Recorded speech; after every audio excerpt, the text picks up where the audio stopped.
Turn on subtitles for better understanding. Choose subtitles in your language. Now you will listen to a simple story in French. Regularly listening to simple stories in a foreign language is considered the best way to learn a language. In our story, we use simple words at A2 and B1 level.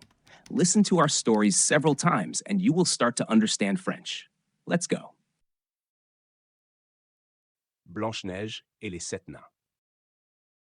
Il était une fois une belle princesse nommée Blanche-Neige.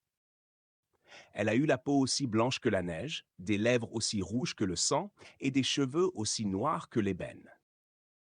Elle a vécu dans un grand château avec sa belle-mère, la reine.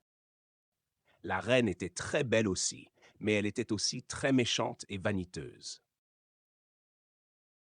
Chaque jour, la reine a regardé dans son miroir magique et a demandé « Miroir, miroir, sur le mur, qui est la plus belle de toutes ?» Le miroir a toujours répondu « C'est toi, ma reine !» Cela a rendu la reine très heureuse et fière. Cependant, un jour, le miroir a donné une réponse différente. Il a dit « Blanche-Neige est la plus belle de toutes ». La reine a été furieuse et jalouse. Elle ne pouvait pas supporter que quelqu'un d'autre soit plus belle qu'elle. Elle a décidé que Blanche-Neige devait mourir. La reine a appelé un chasseur et lui a donné un ordre terrible. Elle lui a dit d'emmener Blanche-Neige dans la forêt et de la tuer. Le chasseur a été choqué et triste, mais il devait obéir à la reine. Le chasseur a emmené Blanche-Neige profondément dans la forêt sombre. Mais quand il a vu son visage gentil et innocent, il n'a pas pu le faire. Il ne pouvait pas la tuer. Il a dit à Blanche-Neige de s'enfuir et de ne jamais revenir au château. Blanche-Neige a été très effrayée. Elle a couru et couru à travers la forêt.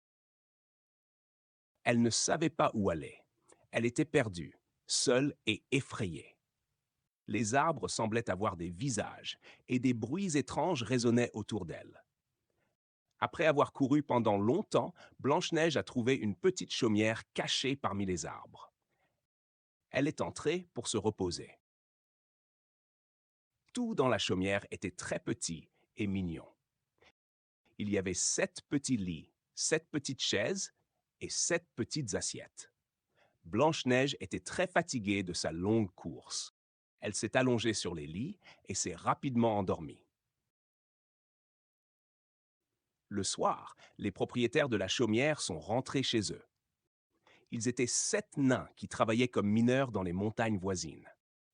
Leurs noms étaient Prof, Grincheux, Joyeux, Dormeur, Timide, Atchoum et Simplet.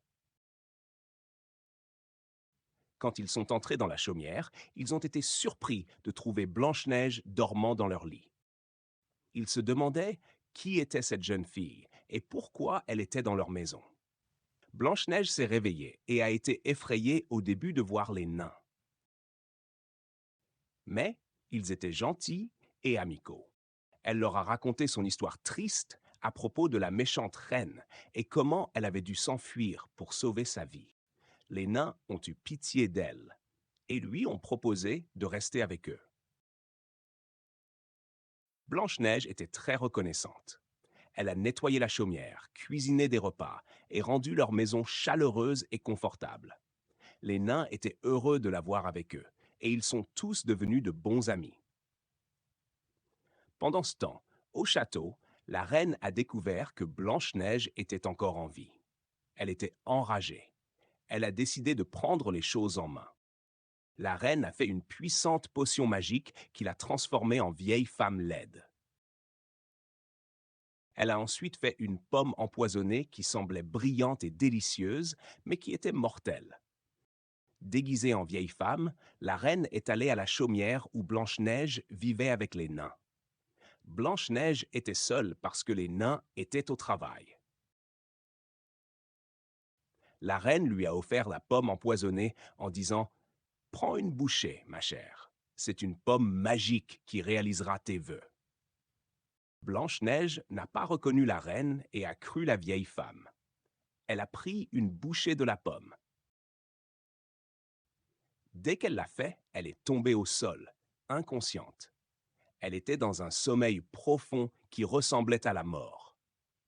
Quand les nains sont rentrés chez eux, ils ont trouvé Blanche-Neige allongée sur le sol. Ils avaient le cœur brisé et ont pleuré pour elle. Ils pensaient qu'elle était morte.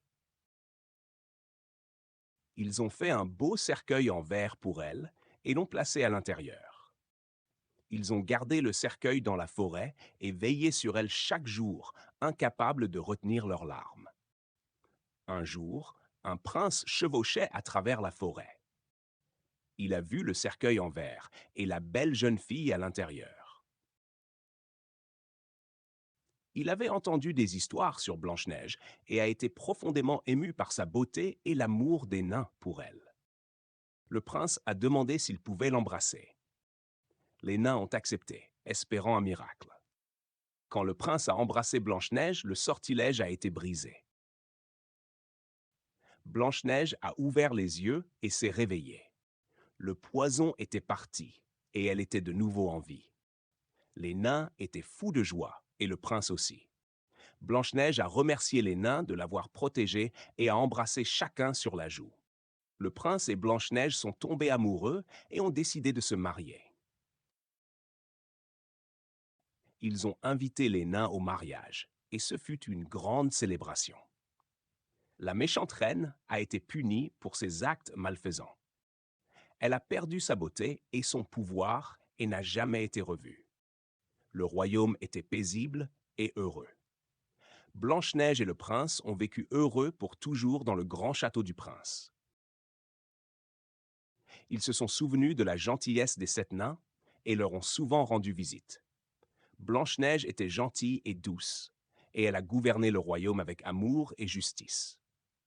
Tout le monde dans le pays aimait leur nouvelle reine, et ils ont tous vécu en harmonie. Please support the channel by liking, subscribing, and hitting the notification bell. Thank you. C'est très bien. Rendez-vous dans les prochaines vidéos.